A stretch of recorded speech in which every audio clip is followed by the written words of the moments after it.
tentu dunia dalam situasi yang memang menghadapi bahaya yang tidak mudah.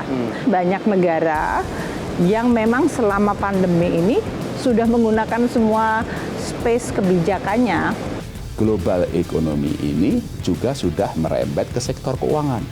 Yang sudah susah-susah kita perkuat sejak krisis keuangan global. Dunia masih memulihkan dirinya dari kondisi ekonomi yang terpukul akibat pandemi COVID-19 yang bahkan sampai sekarang belum selesai.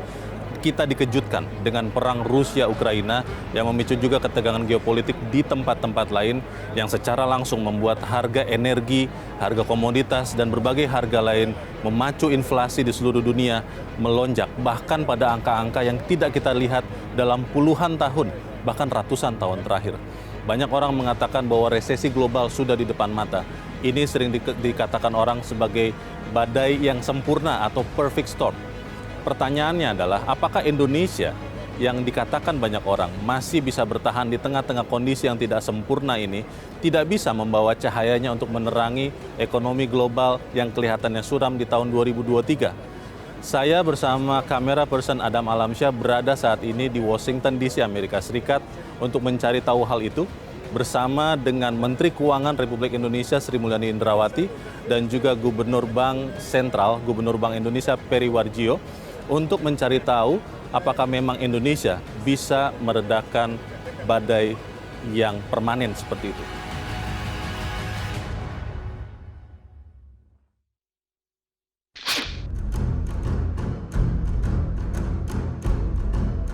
Ekonomi dunia dalam kondisi bahaya dan diperkirakan akan terus memburuk dalam 2 tahun ke depan. Penyebabnya karena lonjakan inflasi, tekanan suku bunga yang tinggi, perlambatan ekonomi, hingga persoalan rusaknya rantai pasok global akibat perang Rusia-Ukraina yang berkepanjangan. Rusia dan Ukraina merupakan lumbung energi dan pangan dunia. Oleh karena itu, perang antara Rusia dan Ukraina telah mengakibatkan rantai kebutuhan energi dan pangan dunia terhambat, sehingga mendorong lonjakan inflasi di seluruh dunia. Sementara, respon kebijakan inflasi, khususnya di Amerika, dengan menaikkan suku bunga The Fed, dikhawatirkan akan menekan laju pertumbuhan ekonomi, serta membuat pelemahan mata uang di seluruh dunia akibat keluarnya arus modal dari negara-negara berkembang dan negara maju. As the global economic situation has become more challenging, and I do not think it is an exaggeration to say that the world is in a state of danger. We are now facing increasing and compounding risk, high inflation, weak growth, energy and food insecurities, climate risk, and geopolitical fragmentation. Rumitnya masalah ekonomi global diharapkan dapat dipecahkan melalui tindak kolektif dari negara-negara besar yang tergabung dalam G20. Hal ini lantaran negara G20 mencakup 85% perekonomian dunia. Kepentingan antar negara, termasuk diantaranya konflik geopolitik, harus mampu dijembatani dalam forum G20 agar ancaman resesi global dapat segera dicegah. It requires collective action from the group that comprise 85% of the world's economy. It needs the group with the most diverse representation to ensure all voices are heard. Indonesia sebagai pemegang presidensi G20 dihadapkan pada permasalahan berat untuk menghadang resesi ekonomi yang mengancam dunia. Namun sanggupkah Indonesia menjembatani berbagai kepentingan negara-negara G20 serta membuat ekonomi dunia recover together, recover stronger?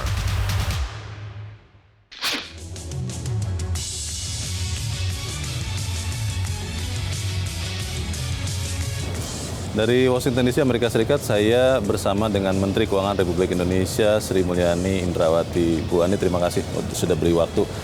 Tidak bermaksud menakut-nakuti, tapi memang ekonomi ini berbahaya. Maksudnya itu sebetulnya seperti apa, Bu? Memang dunia dalam situasi yang cukup pelik saat ini, kompleks dan pelik, menantang ya. Negara maju, mereka selain dihadapkan pada geopolitik, perang ya, mereka juga dihadapkan pada pressure harga yang meloncat tinggi dan mereka harus meresponsnya dengan kebijakan moneter.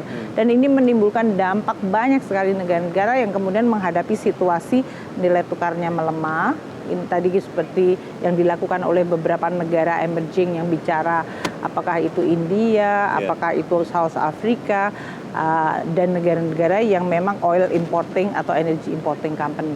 Berat buat mereka karena harga yang tinggi nggak mungkin dipass through ke rakyat, sehingga subsidinya naik, APBN mereka juga terbebani. Itu semuanya across the board, banyak negara yang mengalami itu. Dan kalau kita tahu bahwa situasi ini hanya temporer dan sebentar, barangkali kita akan merasa oke, kita harus menjaga diri. Yang kita tangkap adalah tahun 2023, itu kondisinya sangat tidak pasti karena tadi ketidakpastian yang berasal dari geopolitik maupun dari perang. Ini yang menyebabkan kalau ketidakpastiannya tinggi tapi kemudian disertai dengan volatilitas dan risk, tentu dunia dalam situasi yang memang menghadapi bahaya yang tidak mudah. Nah, kebijakan-kebijakan dari moneter, fiskal harus coba terus di-adjust. Tapi kalau sumber masalahnya adalah geopolitik dan war, ya mereka hanya menjadi semacam penetralisir, shock absorber, counter cyclical, melindungi. Tapi sumber masalahnya itu terus-menerus. Dan banyak negara yang memang selama pandemi ini sudah menggunakan semua space kebijakannya, sehingga mereka nggak punya lagi daya tahan fiscal space, monetary space-nya. Nah, ini yang menyebabkan berarti mereka akan kemungkinan jatuh di dalam kondisi krisis. Kalau dibandingkan, Bu, misalnya 2008 subprime mortgage atau 98 krisis Asia, seberapa menakutkan kondisi ini? Bukan mau menakut-nakuti, tapi membuat kita bersiap. Mungkin kita lihatnya seperti ini. Kalau di 2008-2009 itu kan persoalannya ada di sektor keuangan. Jadi kita tahu neraca sektor keuangan mengalami kondisi yang sangat tidak sustainable. Mereka mengambil risiko terlalu banyak. Sehingga kondisi dari lembaga keuangan itu mengalami kebangkrutan. Ini yang kemudian menimbulkan spillover kepada sektor real dan masyarakat. Namun kita tahu persoalannya adalah neraca keuangan. Jadi kita kalau nyelesain itu, apakah waktu itu di Amerika dilakukan bailout, langsung calm, ya kemudian kita harus memperbaiki dampaknya. Bisa dilokalisir waktu itu, Bu, ya? Source of problemnya bisa di-contain segera. Tinggal kita berhubungan dengan memperbaikinya dan kemudian mengurangi dampak negatifnya. Kalau sekarang kan source of problemnya nggak bisa dikontrol dan nggak bisa di-contain. Karena source of problemnya adalah geopolitik, military situation atau security problem. Yang kemudian ini adalah purely ya politik sama keamanan. Sehingga kita mau ngotak-ngatik dari sisi ekonominya, kalau sumber masalahnya terus-menerus tidak selesai, ya ini akan menimbulkan. Maka tadi dalam pertemuan even FMCBG ya, menteri-menteri keuangan mereka atau bahkan di IMF World Bank Annual Meeting, mereka semua mengatakan war harus berhenti, perang harus berhenti. Karena itu kunci ya? Ya iya, sumber masalahnya menjadi di situ. Yang ini menimbulkan semua ketidakpastian dan turunan masalah yang muncul sekarang ini. Entah itu pangan, energi, entah itu kemudian berdampak pada inflasi. Inflasi meningkatkan suku bunga kemudian menimbulkan dampak penguatan dolar. Ini akan mengancam tekanan negara-negara berkembang dan emerging country. Itu yang menjadi. Jadi rantaian domino efeknya itu panjang, tapi sumbernya itu continue nggak berhenti. Indonesia tetap akan harus menjaga diri dalam situasi sekarang yang globalnya sangat menantang, yang ketidakpastiannya begitu sangat tinggi, risikonya meningkat. Kita harus makin mempertahankan diri kita.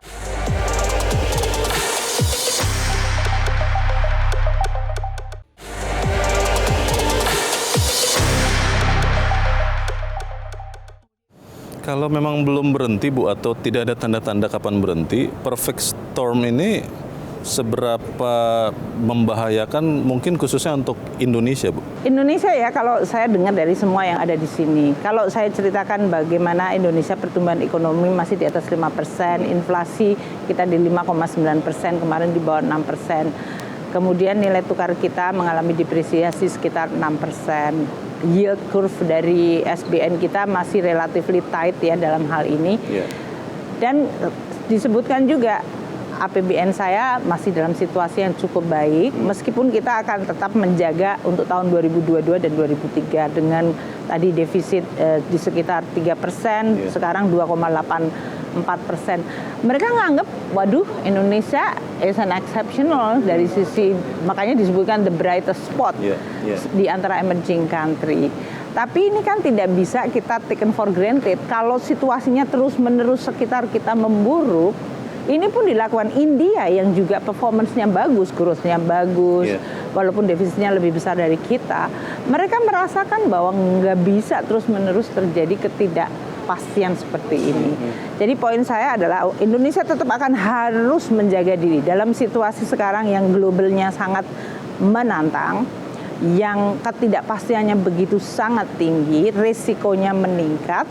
Kita harus makin mempertahankan diri kita. Itu yang istilahnya daya tahan kita lebih tinggi, sehingga kalau orang-orang di sekitar kita kena flu dan sakit, kita tetap bisa bertahan.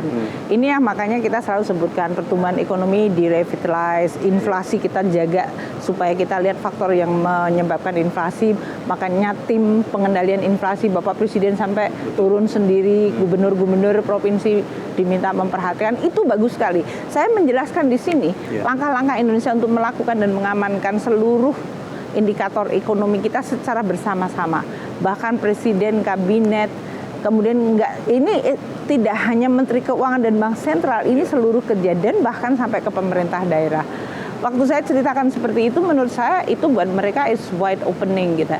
Karena bilang, oh iya ya karena sumber masalah inflasi seperti di Amerika Serikat, it's not just people have money to buy yang menyebabkan demand tinggi, harga naik.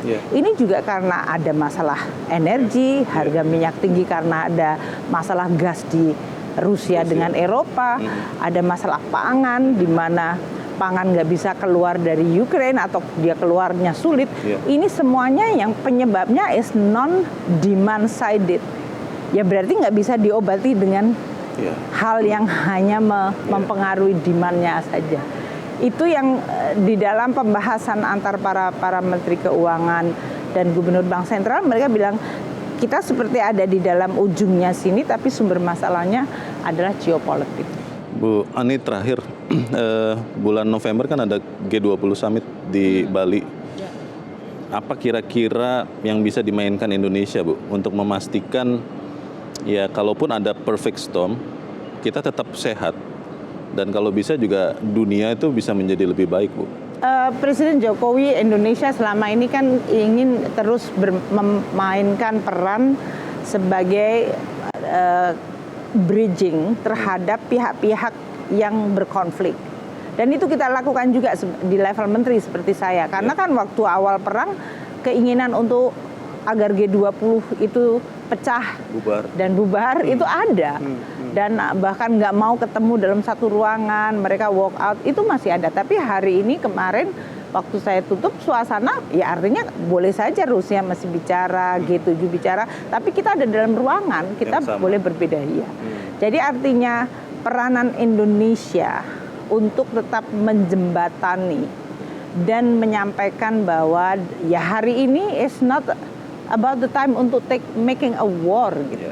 Karena yang menjadi korban tuh nggak cuma di tempat yang mereka mengalami perang, sampai kepada seluruh dunia. Kemarin disebutkan 340 juta yang membutuhkan, yang dalam kondisi nutrisinya sangat memprihatinkan, sampai berapa billion rakyat di berbagai negara yang sangat-sangat menderita.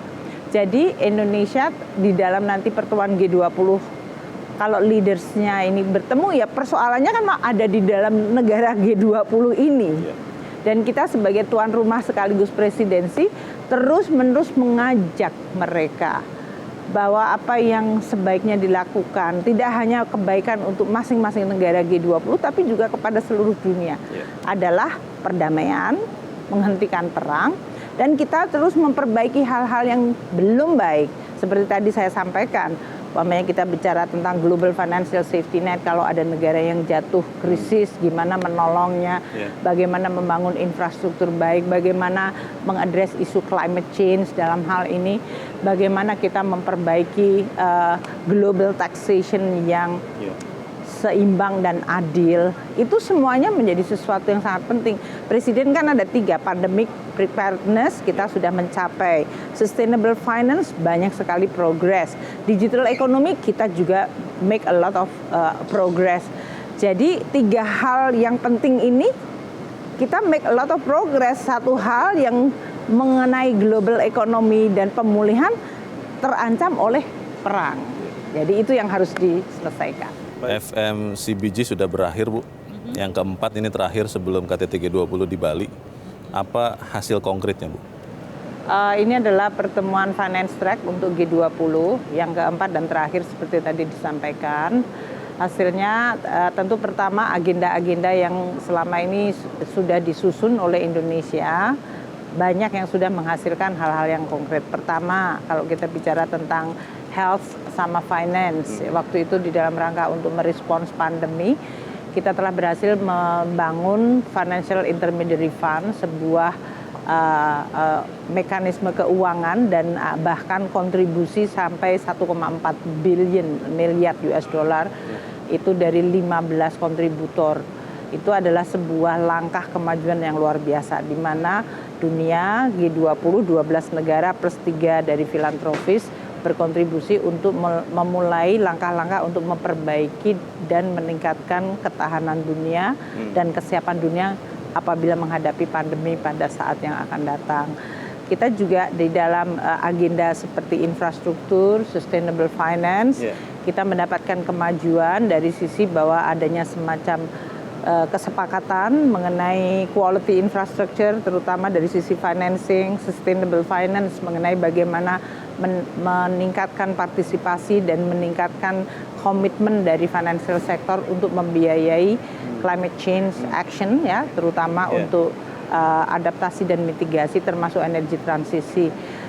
Dari sisi international financial architecture ada penguatan terhadap IMF dari sisi bahwa mereka dari kemampuan untuk merespons dengan instrumen keuangannya terhadap negara-negara yang sekarang sedang menghadapi kondisi keuangan yang tidak baik.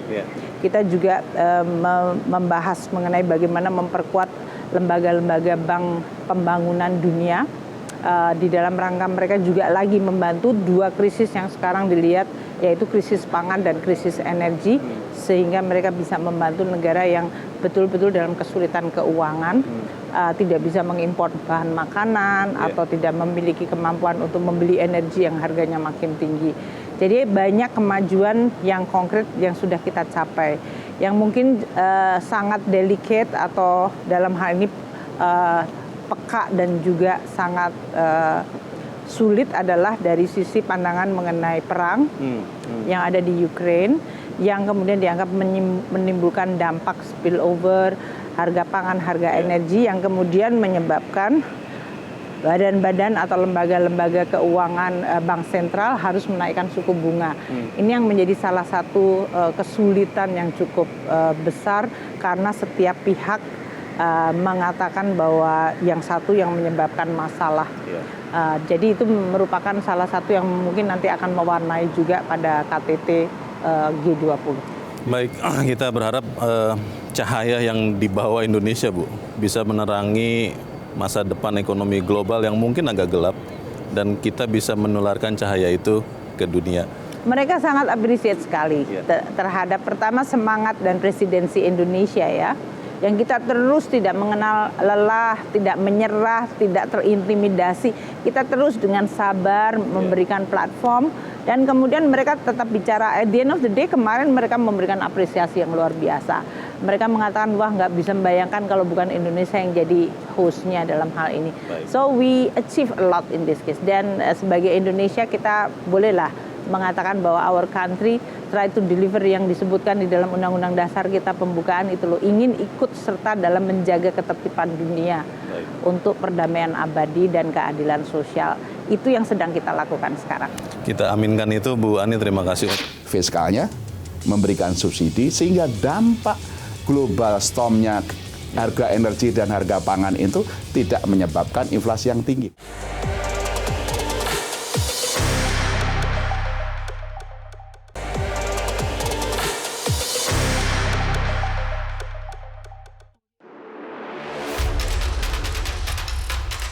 Stabilitas inflasi dan nilai tukar menjadi perhatian bank sentral di seluruh dunia saat ini.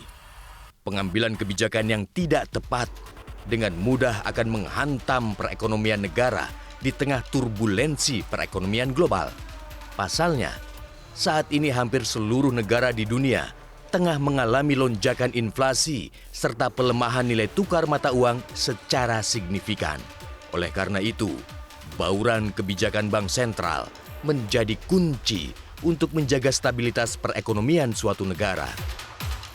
This is what Indonesia presidency continue promoting, to use a policy mix. The G20 Central Bank continue to aim to tackle the increasing inflation. We need to also address the market volatility through exchange rate stability. The issue also on the capital flows management. This is also being discussed, and that will be also a part of how to ensure the stability through the policy make in the central bank. Lalu sanggupkah stabilitas ekonomi Indonesia tetap terjaga di tengah berbagai tekanan ekonomi global?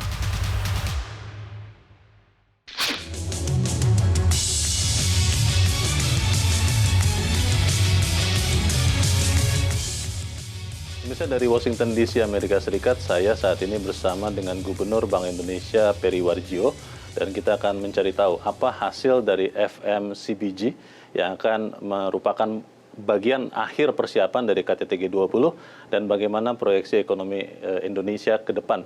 Pak Peri, selamat malam waktu DC.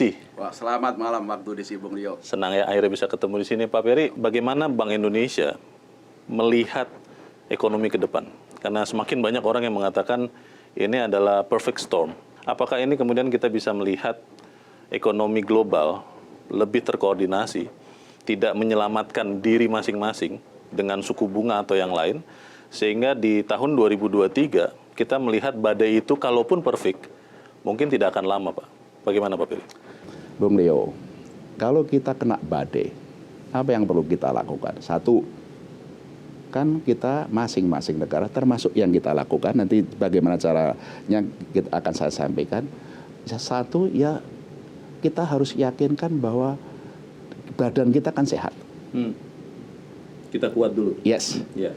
Yang kedua adalah tentu saja masalahnya kan kompleks. Ya tentu saja kita harus juga kerjasama kan, koordinasi, sinergi. Yang ketiga juga bagaimana badan kita lebih kuat.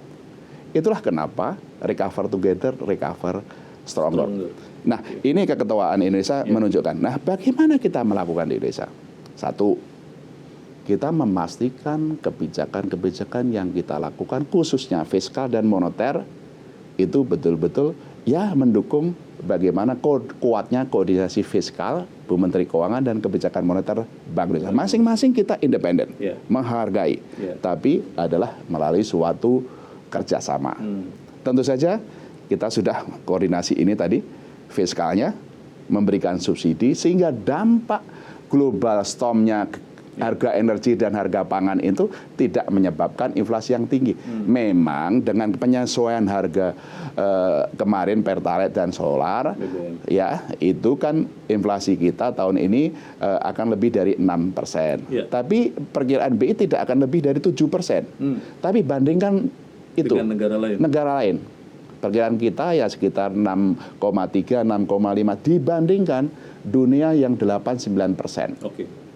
Sehingga koordinasi fiskal dan moneter menghasilkan suatu inflasi yang lebih rendah. Itu pun yang kedua, Bank Indonesia juga disiplin.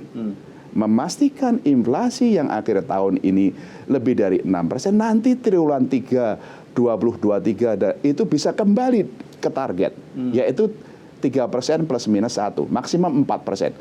Kami yakinkan bahwa inflasi triwulan 3 2023 itu akan lebih rendah dari 4%. Perkiraan kami sekitar 3,5, 3,6, dan di triwulan 4 tahun 2023 akan sekitar 3%. Oleh karena itu kenapa Bank Indonesia juga menaikkan suku bunga kan, 25%, 25 basis point dan 50 basis point, dan kita akan terus mengkalibrasi memastikan inflasi itu akan kembali ke target.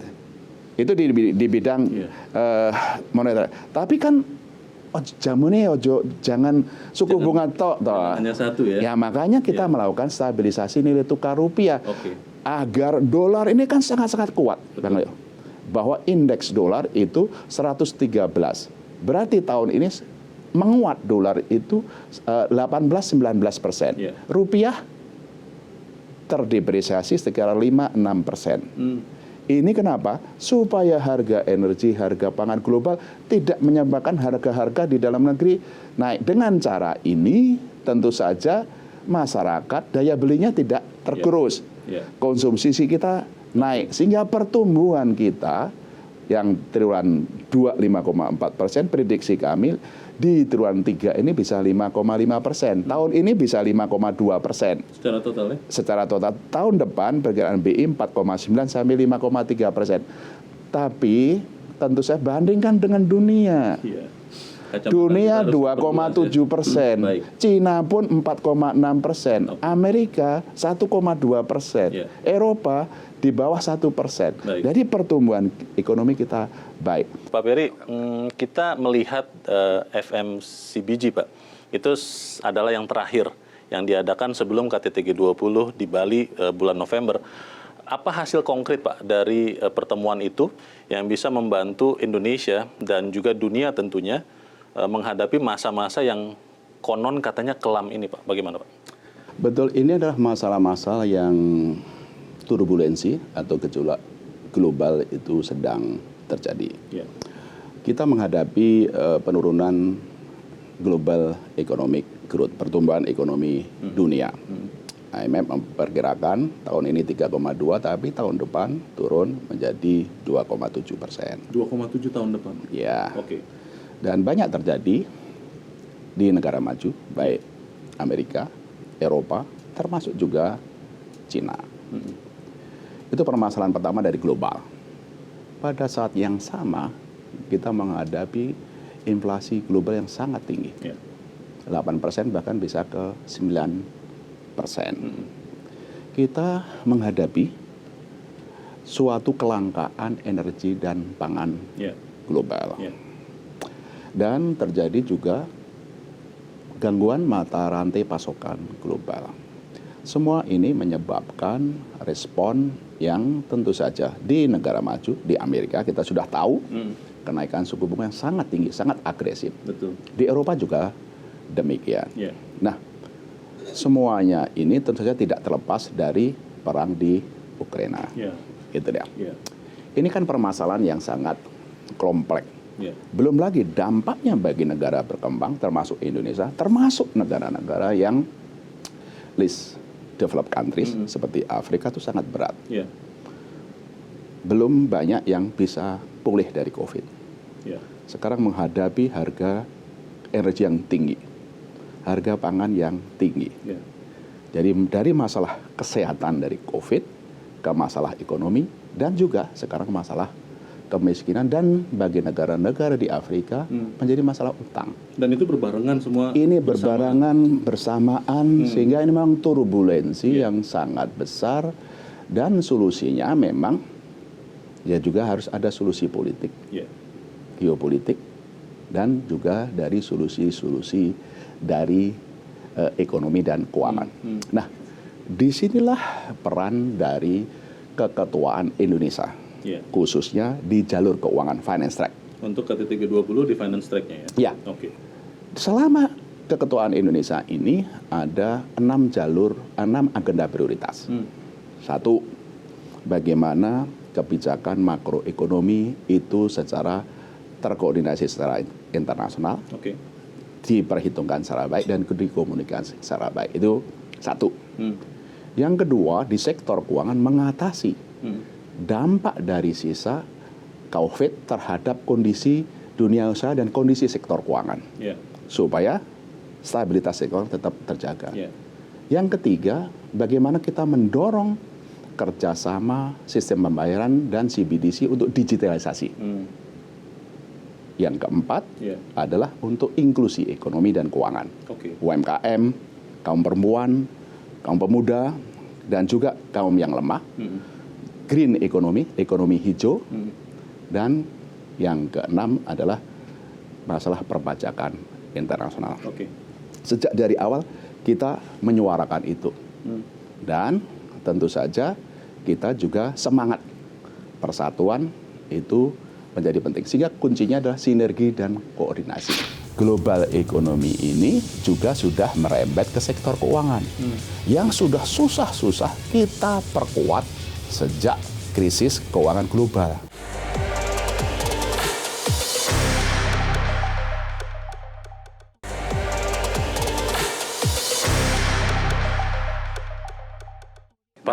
Pak Gubernur, sebentar Pak. Kami dengar kabar katanya karena memang ada perang, itu sempat ada pembelahan di anggota-anggota G20. Dan ini mungkin akan mempersulit pertemuan puncak G20 di Bali. Apa yang dilakukan Indonesia, Pak Peri dan juga Bu Sri Mulyani untuk membuat kerjasama multilateral ini efektif, Pak? Disinilah tentu saja diplomasi menjadi sangat penting.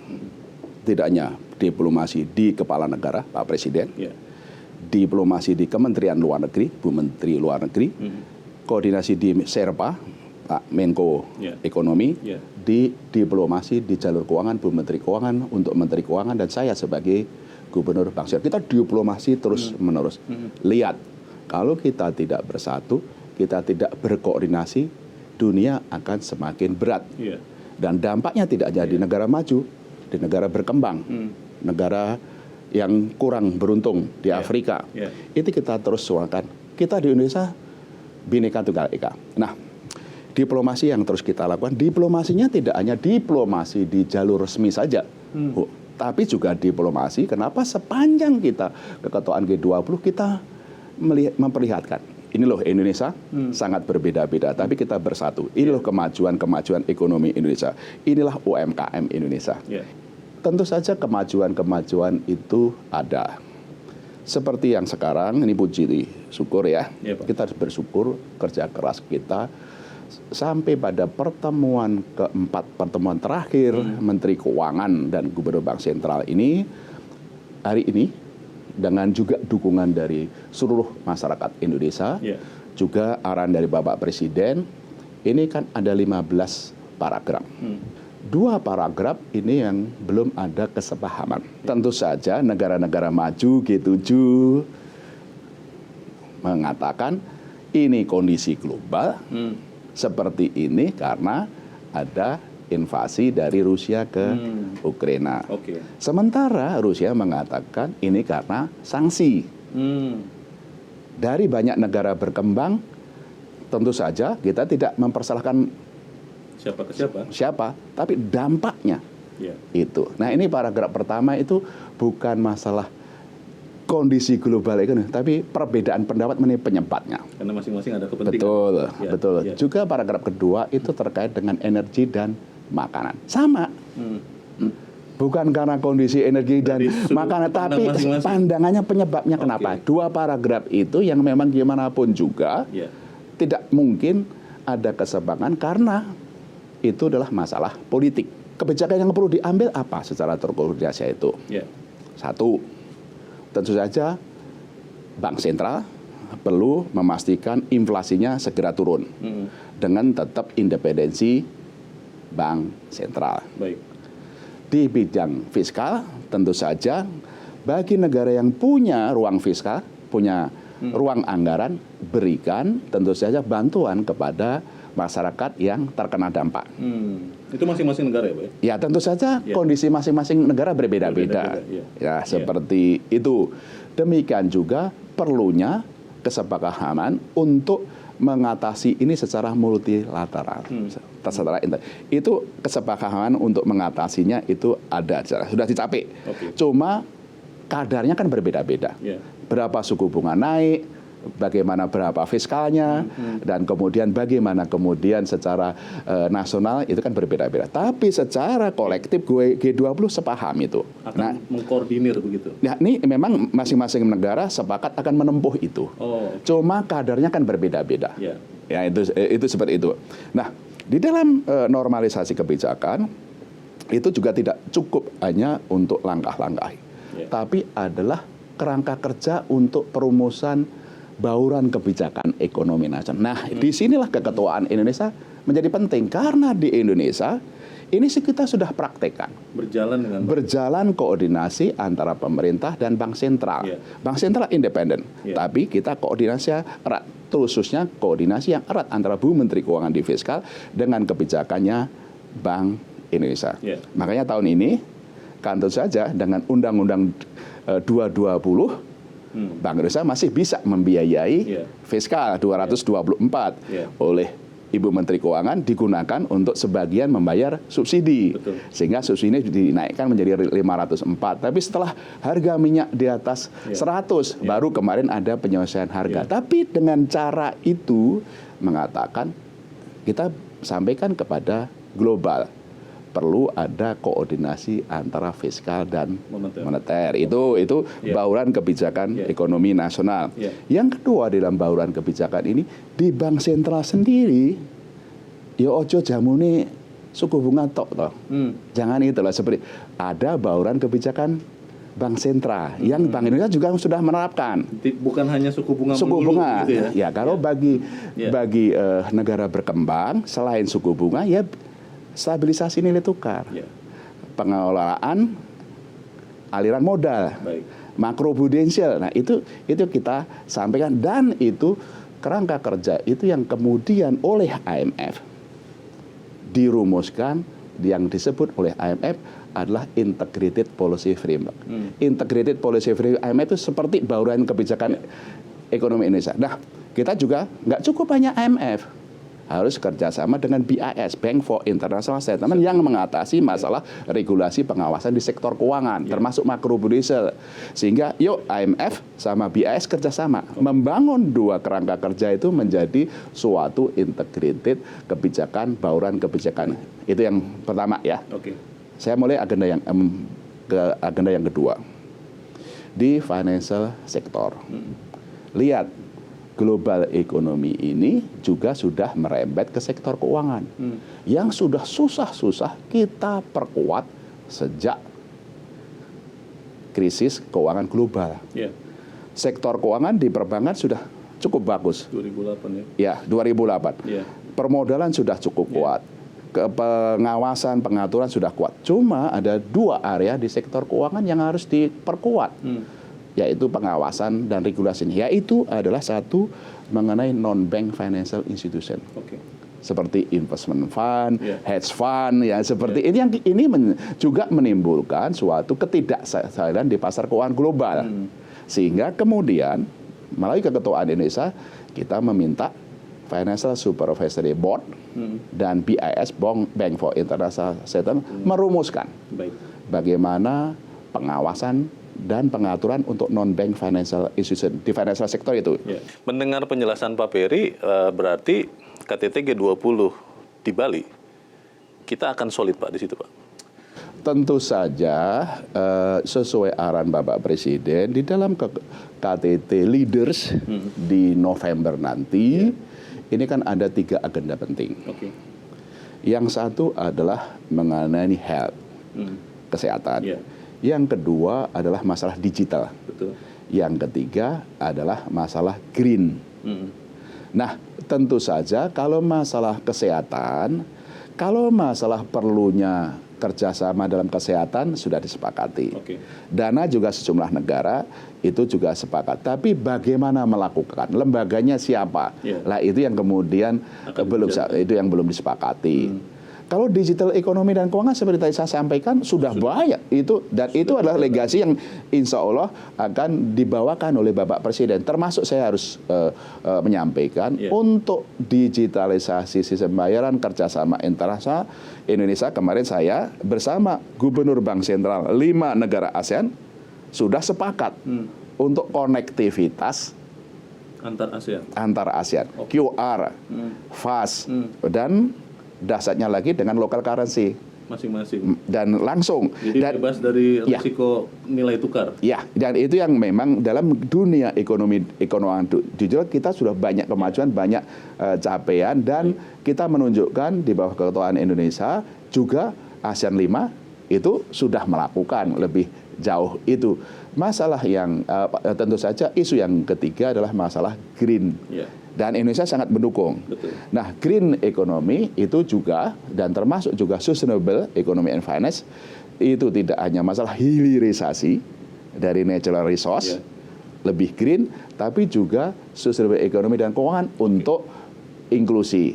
Untuk masyarakat, untuk ekonomi kerakyatan. Yang itu yang kemudian dilakukan. Tentu saja ini masalah ekonomi dan keuangannya sudah banyak kemajuan, tapi masalah politiknya. Itu dia. Nah, itu yang kemudian warna yang akan mewarnai dalam KTT di November nanti. Tadi itu saja. Ini saya yakin Bapak Presiden tentu saja ke leadership beliau tentu saja akan membawa kita ke sana lah. Itu yang kita harapkan sama-sama supaya kemudian walaupun misalnya seperti naik pesawat, Pak, kita masuk turbulence, bergeraknya tidak terlalu lama dan juga tidak sampai jatuh, dan kita akan bisa masuk ke udara yang lebih bagus lagi ya. Itu harapan kita bersama. Pak Peri Warjio, terima kasih untuk keterangannya. Selamat malam waktu Washington DC, Pak. Selamat malam, sehat selalu. Sehat selalu juga.